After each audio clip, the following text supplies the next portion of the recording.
hemos recibido corrección, hemos recibido advertencias, hemos recibido felicitaciones, que vienen sobre todo de las personas que nos están formando o que están al cuidado de nosotros, que son los que nos cuidan, los que están pendientes de qué pasa con cada uno de nosotros. En el caso de los que fuimos criados por los padres, pues ellos se encargaron de hacer ese papel.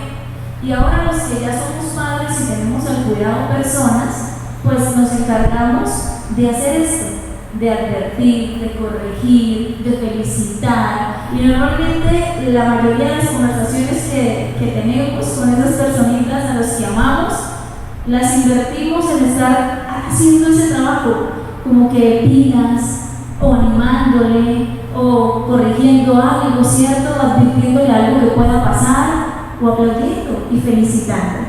Pues el apóstol Juan, a través de esta carta, hace algo parecido al trabajo que hacemos como padres o el trabajo que alguien hizo con cada uno de nosotros, y es escribir 3 cartas y a través de estas cartas poderles dar a la iglesia, a las personas a quien iba dirigida esta carta, a esas iglesias de Asia Menor, poderles dar indicaciones, advertencias, instrucciones, exhortarles también. Y lo hace en estas cartas. En esta primera carta hemos estado estudiando lo que él empieza a hacer. Y lo primero es un llamado. En el capítulo 1 veíamos en los primeros versículos cómo él hace ese llamado a que seamos testigos vivenciales, a que así como él pasó de ser alguien que vio a Jesús, que lo palpó, que lo tocó, que lo escuchó, y su vida evidenció el impacto que Cristo había tenido en él, hace el llamado a aquellos que están leyendo esta carta. También nos muestra a Dios como la luz, y por ende pues el apóstol realiza una exhortación a los hermanos a ser consecuentes entre lo que se dice y lo que se hace. Si ustedes dicen, entonces hagan, ¿cierto? Porque dice en una de sus partes, si nosotros decimos que conocemos y que andamos en la luz, pues que eso se note, porque no podemos decir que creemos en el Señor y andar en las tinieblas. También llama a tener confianza y a confesar nuestros pecados. ¿Por qué? Porque Jesús es fiel y justo para perdonar nuestros pecados y limpiarnos de toda maldad. Y en un tono cariñoso también hace un llamado a no pecar. Y dice que cuando lo hagamos recordemos que tenemos un abogado, y esto nos tiene que llevar a arrepentirnos, el poner por obra los mandamientos, porque el que dice que conoce a Jesús debe guardar sus mandamientos. Y la primera vez que habla de permanecer, porque en esta carta menciona muchas veces la palabra permanecer, la primera vez que la hace es en el versículo 6 del capítulo 2, que dice: el que dice que permanece en Jesús debe andar como Él anduvo. Entonces, si dices algo, tu forma de andar, de conducirte, tiene que mostrar que realmente tú permaneces en Jesús. Luego continúa la exhortación diciendo que pongamos en práctica el mandamiento dado por Dios y amarnos los unos a los otros. Y eso evidencia si estamos en las tinieblas o si estamos en la luz. Porque si digo que estoy en la luz, pero aborrezco a mi hermano, entonces me convierto en un mentiroso y no está la luz en mí, sino están las tinieblas. El amar al otro es una señal de que estoy en la luz, que estoy en Cristo. Y como seguidores de Jesús estamos en diferentes etapas. Hay unos que son como niños que saben que el Señor le perdonó sus pecados. Hay otros que son como jóvenes que saben que han vencido al maligno, y los que ya son adultos espiritualmente hablando tienen un conocimiento de quién es el Padre, de quién es el Hijo. Luego dice que no amemos al mundo, y al decir que no amemos al mundo no está queriendo decir que no nos amemos, porque de hecho ya nos dijo que nos amaran a los unos a los otros. No quiere decir que no amemos a las personas. Lo que está queriendo decir es que no amemos la cultura pecaminosa que el mundo nos ofrece, que no andemos amando aquello que nos aleja de Dios, que nos sumerge en el pecado. Nos dice que eso no lo amemos, porque el mundo pasa en sus deseos, pero ¿quién es el que permanece? El que hace la voluntad del Padre permanece para siempre. Y ese es el contexto que nos está diciendo para ahora entrar a revisar qué continúa diciendo en el capítulo 2, desde el versículo 18 al versículo 29. O sea, hoy terminaremos de estudiar el capítulo 2 de la primera carta de Juan. Y por eso vamos a leer los primeros versículos 18 y 19. El título del mensaje de hoy es Tengan cuidado. Y así como hay señal de advertencia, si nosotros vamos a ir a hacer senderismo y el lugar por donde vamos a entrar hay serpientes, normalmente hay anuncios, ¿no? Tengan cuidado. O sea, pueden salir mordidos por alguna serpiente. Entonces, el mensaje de hoy es eso lo que está haciendo Juan. Primero exhortó, hizo un llamado y ahora está diciendo, les voy a dar una advertencia. Cuando nos dicen tengan cuidado, es que nos están advirtiendo de algo, o sea, hay un peligro. Pilas, cuando nosotros le decimos a nuestros hijos, vaya, pero tenga cuidado, ¿cierto? ¿Por qué? Porque hay peligro, porque uno no sabe qué puede pasar, porque uno dice, ok, vaya al paseo, pero tenga cuidado, porque uno sabe quién es nuestro hijo, sabe de pronto cómo se van a hacer las cosas, pero uno no tiene el control de lo que está sucediendo afuera, ¿cierto? Del que le vaya a ofrecer la droga, del que lo vaya a invitar a otra cosa, del que está mirando cómo lo roba, del que quiere hacer daño, ¿cierto? Entonces uno siempre dice, tenga cuidado. Pues Juan, en estos primeros dos versículos nos está diciendo, tenga cuidado. ¿De qué? De tanto diablo que anda por ahí suelto. Miremos el versículo 18 y el versículo 19. Dice, hijitos, ya es el último tiempo, y según vosotros oísteis que el anticristo viene. Así ahora han surgido muchos anticristos. Por eso conocemos que es el último tiempo. Salían de nosotros, pero no eran de nosotros. Porque si hubiesen sido de nosotros, habrían permanecido con nosotros. Pero salieron para que se manifestase que no todos son de nosotros. Nos está hablando de que ya es el último tiempo. Le dirige la carta y dice, ya estamos en el último tiempo. Recordemos que lo estaba dirigiendo a la iglesia, a las iglesias primitivas. Fueron más o menos 90 años después de Cristo que estaba escribiendo esta carta y ya le está diciendo, estamos viviendo los últimos tiempos. Y nosotros hacemos parte también de esa historia de la iglesia que está viviendo esos últimos tiempos. Y dice, es el último tiempo y hay dos evidencias de esos últimos tiempos. Y una es que han surgido muchos anticristos y que salieron de nosotros, pero no eran de nosotros. Ahora, nosotros conocemos y decimos, cuando pensamos en el anticristo, siempre pensamos en quién? En Satanás, ¿cierto? De que él es el anticristo. Ahora, Juan dice, es cierto, según vosotros oísteis que el anticristo viene, estamos en los últimos tiempos. Y luego dice que han surgido muchos anticristos. ¿Y qué es una persona que es el anticristo? Sabemos que Cristo es el Mesías, es el ungido. Y aquellos anticristos son aquellos que niegan que Cristo es el Mesías, es el ungido del Señor, es el Hijo de Dios que se hizo hombre, es Dios hecho hombre, que niegan a Jesús como Dios, que niegan la deidad de Cristo. Entonces dice, han surgido muchos. Por ahí andan enseñando cualquier clase de doctrina y cualquier clase de enseñanza que les dibuja por completo quién realmente es Jesús. Jesús en una ocasión le pregunta a sus discípulos, Mateo capítulo 16, versículo 13 al 17, al llegar a la región de Cesarea de Filipo, Jesús pregunta a sus discípulos, ¿quién dice la gente que es el Hijo del Hombre? Ellos dijeron, unos dicen que es Juan el Bautista, otros que es Elías y otros que es Jeremías o alguno de los profetas. Él les preguntó, ¿y ustedes quién dicen que soy yo? Simón Pedro respondió, tú eres el Cristo, el Hijo del Dios viviente. Entonces Jesús le dijo, bienaventurado eres Simón, hijo de Jonás, porque no te lo reveló ningún mortal, sino mi Padre que está en los cielos. Entonces, Jesús cuando anduvo con ellos les hizo una pregunta, ¿quiénes dicen la gente que soy yo? Y la gente decía de Jesús, no que era el Cristo ni que era el Mesías, decían que era un hombre, un profeta, alguien que sí hacía algo diferente a los demás hombres, por lo tanto lo comparaban con un profeta. Podría ser Juan el Bautista, podría ser un Elías o podría ser un Jeremías, hombres que ellos habían conocido, de que Dios los había usado para anunciar, para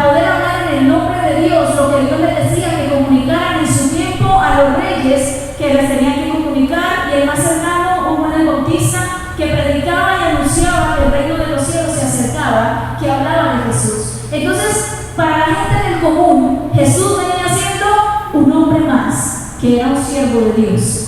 Eso venía haciendo Jesús. Pero cuando le pregunta a ellos si quieren dicen que soy yo, entonces Pedro responde y el Señor lo deja claro: eso que tú dijiste te lo reveló mi Padre que está en los cielos. O sea, tú como hombre común me podrías haber visto también como un profeta más, pero tú dijiste: tú eres el Cristo, el Hijo del Dios viviente.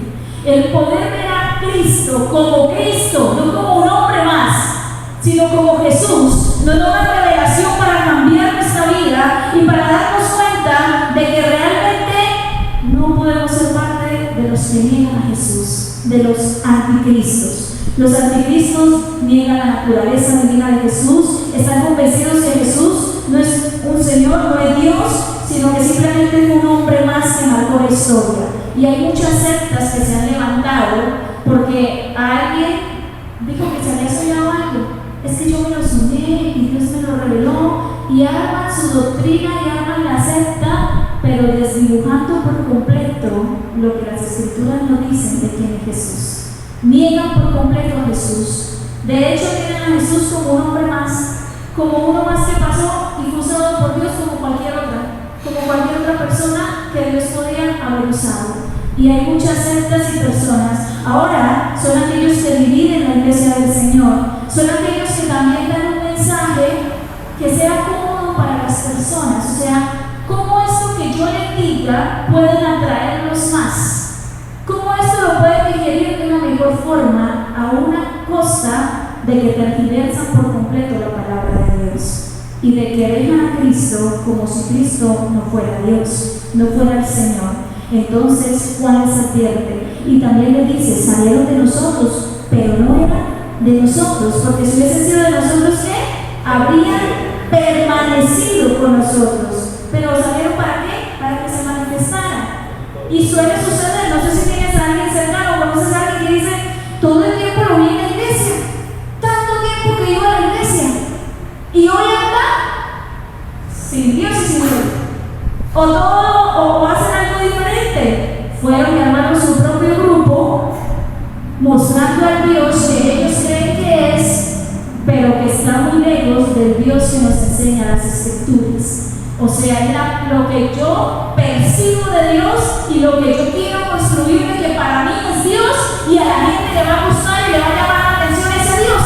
Entonces voy y hago mi chuzo aparte, donde empiezo a hablar de Jesús, desdibujando por completo la autoridad y la habilidad de Cristo para las personas. Y entonces traigo un evangelio, o esas personas traen un evangelio que es muy comercial y un evangelio muy humanista y muy dado a la gente, pero que conduce a la perdición. Y esos son los anticristos. Pero ¿qué decía Juan? Era necesario que salieran para que se manifestaran que realmente no eran de nosotros, que no estaban, que no habían tenido todavía ese encuentro con Cristo, y la dureza de su corazón los lleva a actuar de esa manera. Niegan por completo a Jesús. Y hay algunas citas bíblicas donde nos advierten de estos últimos tiempos.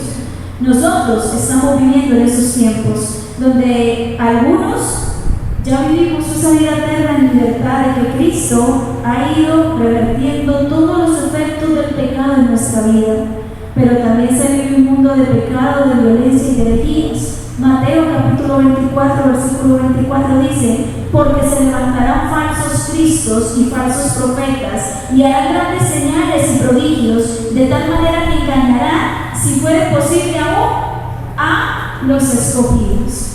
Entonces, aquellos que funcionan también como anticristos pueden hacer señales, prodigios, y pueden hacer muchas cosas para aún engañar a los escogidos.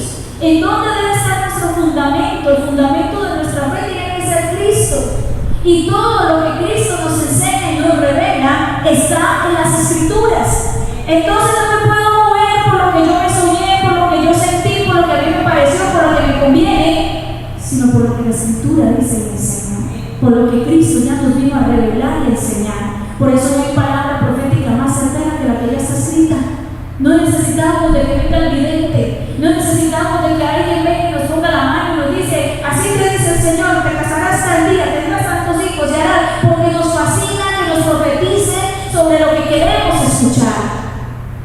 pero no nos gusta ir a la Escritura y escuchar lo que Cristo nos quiere dar, lo que Él quiere edificar en cada uno de nosotros. Judas, versículo 17 y 18 dice: pero vosotros, amados, tened memoria de las palabras que antes fueron dichas por los apóstoles de nuestro Señor Jesucristo, los que os decían: en el postrer tiempo habrá burladores que andarán según sus malvados deseos.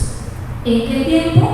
En los postreros tiempos. ¿Habrá qué? Burladores que andarán según sus deseos. Y por eso está haciendo la advertencia. Recordemos el ejemplo.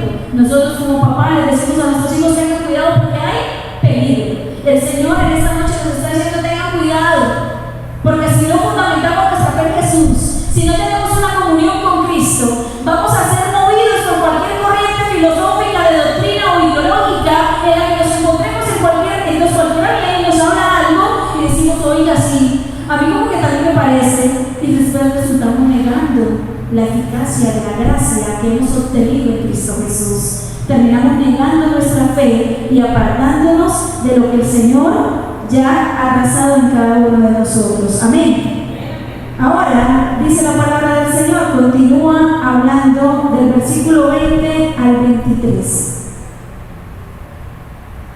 Pero vosotros tenéis la unción del Santo y conocéis todas las cosas. No os he escrito como si ignoraseis la verdad, sino porque la conocéis y porque ninguna mentira puede ser de la verdad.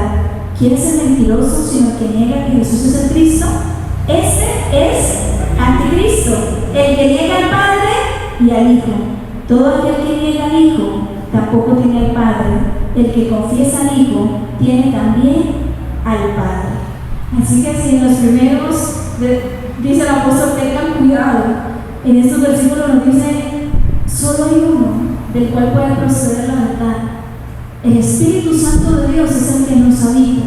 Cuando Jesús estaba con sus apóstoles, les dio una promesa y les dijo: yo no los voy a dejar solos, yo les enviaré al Espíritu Santo y entonces Él los habitará, y Él en nosotros. Es como si Jesús estuviera en cada uno de nosotros. De hecho, el mismo Pedro, que responde la pregunta al maestro diciéndole: tú eres el Cristo, Hijo del Dios viviente, es el mismo Pedro que tarde, no sé, unos meses, le dice: mi vida pondré por ti, Señor. Pero es el mismo que antes de levantar el gallo ya había dicho: yo no lo conozco, no soy de los de Él. Pero es el mismo que las Escrituras también nos dice que cuando vino el Espíritu Santo de Dios, hablaba con denuedo el mensaje del Evangelio. ¿Sabe qué predicaban los apóstoles? A Cristo vivo, a Cristo resucitado, aquel que no se quedó en la tumba, sino que fue levantado de entre los muertos. ¿Y por qué lo hablaba con tanto denuedo? ¿Qué habían ellos? ¿Qué había sucedido en los hombres comunes y corrientes que vieron al Maestro, caminaron con Él, pero quizás todavía no tenían afirmada la fe? Pues que ahora estaban con la unción. ¿Cuál era la unción? El Espíritu Santo de Dios en sus vidas. En el Antiguo Testamento eran ungidos los sacerdotes para que llevaran la misión de ser los sacerdotes y dirigir todas las funciones en el templo. Los reyes eran ungidos. De hecho, cuando el rey David fue ungido por el profeta Samuel, era como la marca de decir: este es el que yo escogí para que ahora desempeñe su rol como rey ante mi pueblo. Ahora, Jesús, Cristo, el Mesías, quiere decir el ungido. ¿Quién es el ungido de Jehová? Jesús. Y venía a cumplir una misión eterna, una misión que no solamente tuvo un impacto en ese momento en el pueblo de Israel, ha tenido un impacto en toda la humanidad, un antes y un después de Cristo. Por eso nuestro amado Jesús es el ungido, es el Cristo. Y ahora nosotros hemos recibido de Él. ¿Qué hemos recibido? Al Espíritu Santo de Dios. ¿Qué está diciendo aquí Juan? Hay anticristos. Estuvieron unos con nosotros, se fueron, no eran de nosotros, y para eso era necesario que se fueran, para que se manifestara que había unos que decían ser, pero no lo eran. Pero ustedes, hijitos, en ustedes está la unción, en ustedes está el Espíritu Santo de Dios, y ustedes conocen todas las cosas. ¿Qué dijo Jesús? Y conoceréis la verdad, y la verdad os hará libres. ¿Qué dijo el Espíritu Santo? Él será el que los va a guiar a toda verdad y les va a enseñar todas las cosas.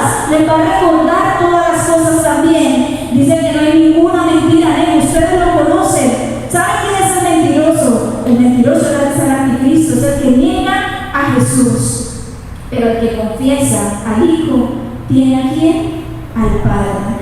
Juan capítulo 16 versículos 13 al 15 dice: pero cuando venga el Espíritu de verdad, Él os guiará toda la verdad, porque no hablará por su propia cuenta, sino que hablará todo lo que oyere, y os hará saber las cosas que habrán de venir. Él me glorificará, porque tomará de lo mío y os lo hará saber. Todo lo que tiene el Padre es mío, por eso dije que tomará de lo mío y os lo hará saber. ¿Quién nos hace saber todas las cosas? El Espíritu Santo.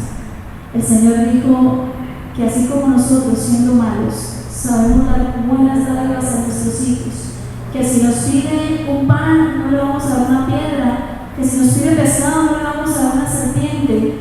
Dice: ¿cuánto más mi Padre les dará el Espíritu Santo a todo aquel que lo pida? ¿Cuánto más Él nos dará de su Espíritu? Ahora tú dirás: pastor, ¿yo cómo sé que tengo el Espíritu Santo de Dios? El día que hablo lenguas, esas lenguas extrañas que uno ni entiende, el día que de pronto puedo entender las lenguas, a veces, y eso era algo que nos decían muchísimo, tú tienes el Espíritu Santo el día que hablas en lenguas. Entonces el día que puedo hablar en lenguas, diga: el Señor, ya sé que tú estás en mi corazón, sé que tú me habitas. Pero hay una evidencia aún más grande, que el Espíritu Santo está en nuestras vidas. Podemos tener comunión con el Padre. No nos divertimos tocando. Siempre nos redarguye. Siempre necesitamos tener comunión con el Padre. Dime, sin el Espíritu Santo pasamos horas, días, meses y semanas y Dios no se nada del Señor. Ahora vamos a las Escrituras y podemos tener una revelación y un entendimiento de lo que el Señor nos habla. Está el Espíritu Santo en nuestras vidas. Hay mucha evidencia de que el Espíritu Santo está en nosotros. No solo tenemos ética y buena moral, no solo tenemos principios o valores, nos rigen los principios del reino, nos gobiernan los mandamientos del Señor. Hacemos las cosas que hacemos, somos íntegros. Somos esos padres que cumplen lo que el Señor ha mandado hacer como padres. Somos hijos que honramos a nuestros padres. Eso no solo lo hace una persona que haya sido criada en medio de una familia con buenos principios y con buenos consejos. Eso lo hace una persona que en medio de un mundo corrupto, lleno de pecado, resplandece por la luz que le gobierna, por el Cristo que le habita. Eso es lo que es evidencia de que tenemos al Espíritu Santo de Dios en cada uno de nosotros. Ahora, Él dice, primero advierte, ¿no? Tengan cuidado. Luego le dice: en ustedes está la unción, en ustedes está el Espíritu Santo y conocen la verdad. Y ahora les hace un llamado. Y el llamado es a permanecer. Versículos 24 al 29 dice: lo que habéis oído desde el principio permanece en vosotros. Si lo que habéis oído desde el principio permanece en vosotros, también vosotros permaneceréis en el Hijo y en el Padre. Y esta es la promesa que Él nos hizo, la vida eterna. Os he escrito esto sobre los que os engañan, pero la unción que vosotros recibisteis, o sea, el Espíritu Santo, permanece en vosotros y no tenéis necesidad de que nadie os enseñe, así como la unción misma os enseña todas las cosas. Y es verdadera y no es mentira, según ella os ha enseñado, permanecer en Él. Y ahora, hijitos, permanecer en Él, para que cuando se manifieste tengamos confianza, para que en su venida no nos alejemos de Él avergonzados. Si sabéis que Él es justo, sabed también que todo el que hace justicia es nacido de Él. A veces lo leemos y me dicen: y esa es la lenguas. Permanecer. ¿Qué está diciendo? Por toda la está diciendo el apóstol. Les estoy llamando a que permanezcan. Y el permanecer es estar en. No es una permanencia a raticos. No, es prácticamente el lugar de habitación en donde se vive. Aquellos que realmente son cristianos permanecen. El apóstol Juan hace este énfasis en lo relevante que es permanecer. Miren que acá vemos el contraste. Él es experto en escribir de esta manera: el contraste entre la luz y las tinieblas, el contraste entre la verdad y la mentira, y acá un contraste entre los cristianos y los anticristos, entre los que son y los que no son. Y así como hay evidencia entre los que no son, hay una evidencia entre los que realmente son. y es que permanece. Es que todo lo que habían oído desde el principio permanece en ellos. Y si el mensaje de salvación que les había sido revelado, y ellos lo habían recibido, permanecía en ellos, quiere decir que el Padre y el Hijo permanecen en ellos también. Y que ellos permanecen en el Padre y en el Hijo. Y dice, recuerda ahí entre líneas, uno dice que así dice el versículo metido, esta es la promesa que Él nos hizo, la vida eterna. Juan capítulo 17, versículo 3. Mira que las referencias son del Evangelio de Juan. El apóstol Juan escribió el Evangelio y está escribiendo estas cartas.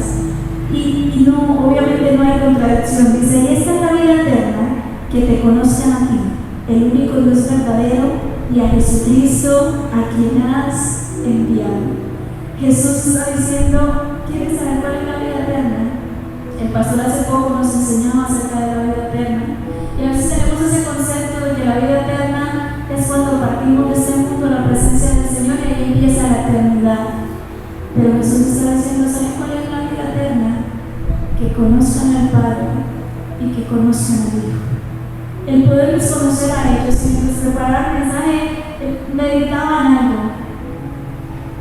¿Qué conocieron los apóstoles para haber estado dispuestos a morir por su fe, por la causa de Cristo? ¿Qué conocieron los primeros cristianos que estuvieron dispuestos a hacer antorchas en medio de las fiestas, siendo quemados como antorchas por tener la fe en Cristo Jesús? ¿Qué conocieron ellos de Cristo que nosotros no hemos conocido? ¿Qué aspecto de Jesús les fue revelado a ellos para que estuvieran dispuestos a morir si fuera necesario, pero no negaban la fe? Porque a cualquiera que estén apuntando a la 100 y diciéndole, o niegas a Jesús o te mato, cualquiera diría, prefiero negar a Cristo, pero yo la vida no la voy a perder. Y a veces nos están apuntando con un rifle a nuestra sien. Siempre nos tienden la red de la tentación, siempre nos ponen otro entretenimiento, todo apuntando a que neguemos nuestra fe en Jesús. Y ahí estamos caídos por completos. Pero ¿qué hubo en ellos para permanecer en Cristo Jesús frente a cualquier situación? No veo a unos apóstoles diciendo, ok, Señor, te voy a servir porque me dan la casa, el carro, tengo los superhijos, la gran familia y la cuenta bancaria abunda, y entonces ahora entiendo que tú eres mi Dios y te voy a servir. Veo apóstoles que renunciaron al mundo para servirles. La historia nos cuenta de los primeros cristianos que estuvieron dispuestos a hacer la burla allí en el Coliseo Romano y ser enterrados vivos junto a sus familias si fuera necesario, pero seguían con su mirada puesta en Cristo. Leo de Pablo que luego escribe y dice, en todo y por todo estoy enseñado, así como para tener hambre, a pasar necesidad, como para estar saciado. Todo lo puedo en Cristo que me fortalece. ¿Qué había visto Pablo? ¿Qué se le reveló a Pablo para que Pablo dijera?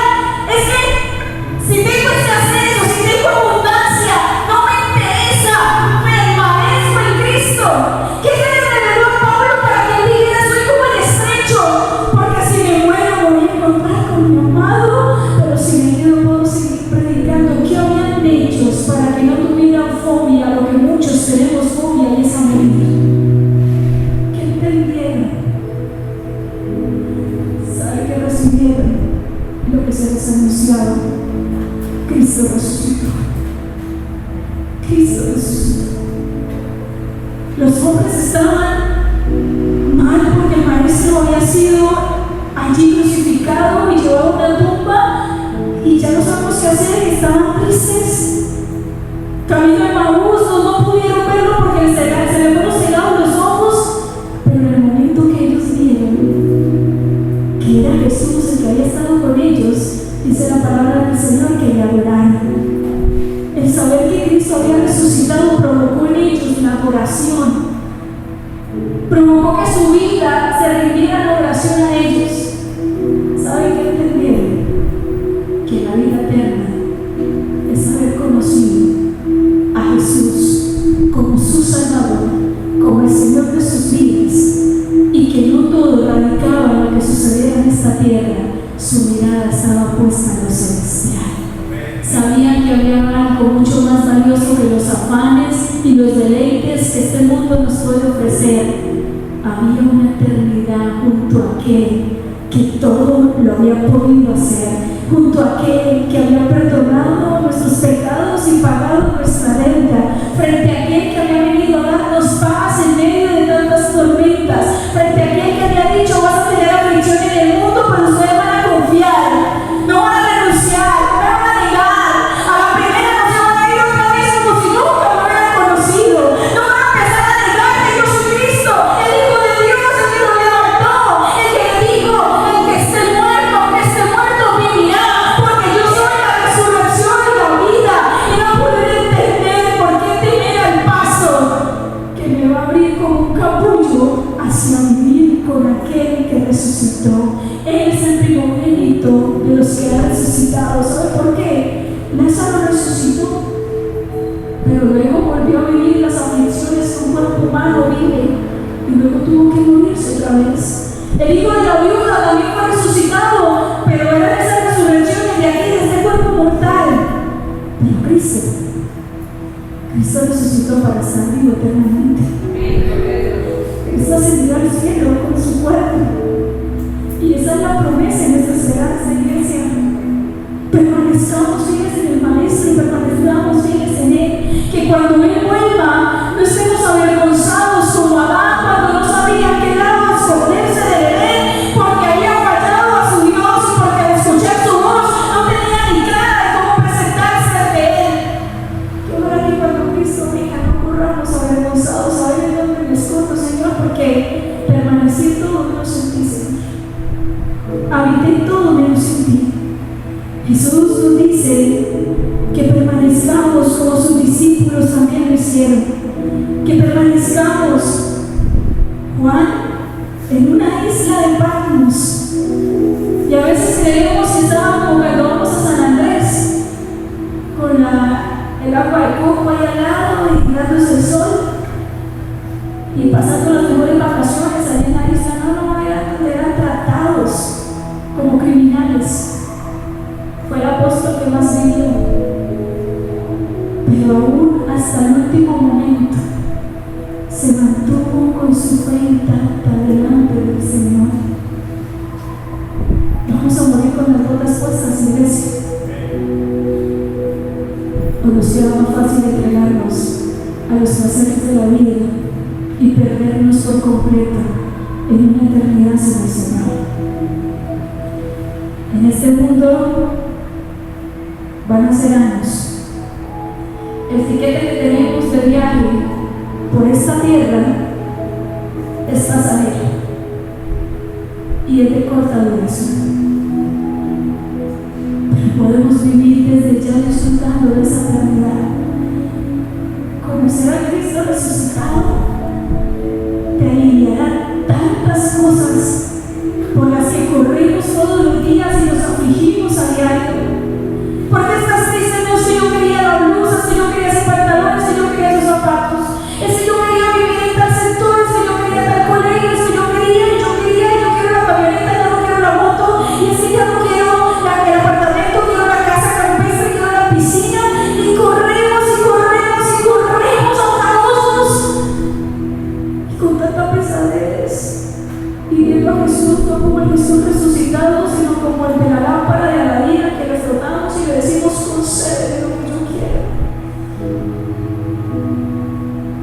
Yo no te estoy diciendo que no anheles, que no sueñes, pero no se te puede ir la vida solamente persiguiendo cosas vanas y pasajeras y que ni las disfrutamos, porque después de que las tenemos, entonces empieza el martirio.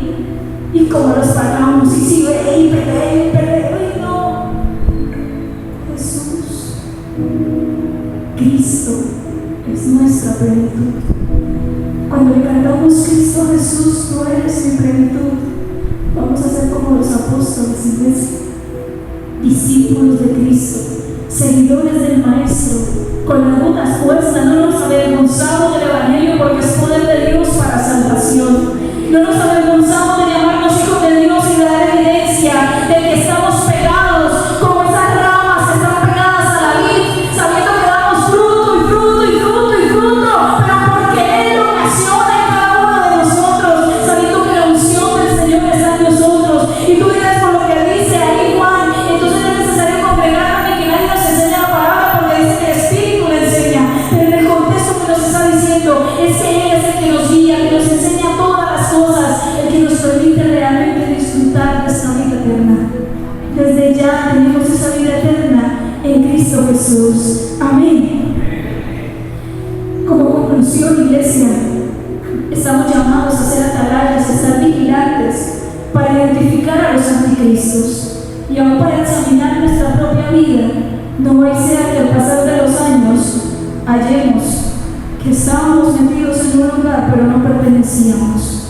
Debemos estar tranquilos que si alguien se va y pareciera que va hacia atrás, es porque realmente nunca estuvo. Saber que en nosotros opera el Espíritu Santo que nos guía, que nos ayuda a permanecer y hace que cada enseñanza permanezca en nosotros. El permanecer en Jesús es mantener esa comunión, una relación continua y fiel con Él, es morar en Él. ¿Estamos dispuestos a permanecer? Te pregunto en esta noche. A vivir como sus discípulos, no amando este mundo ni los placeres que acá nos brindan, sino teniendo por poco esta vida, porque valoramos la vida eterna, porque valoramos lo que Cristo ha hecho en nosotros. Se te va a quitar un peso inmenso de encima, y cuando la añadidura venga, será un disfrute, será caramelo. Yo me imagino a Pablo diciendo: oh, bueno, Señor, llegó la época de la abundancia. Bueno, Señor, gloria a ti, tú lo permites. Llegó la época de la escasez, gloria a ti, Señor, alabado sea tu nombre.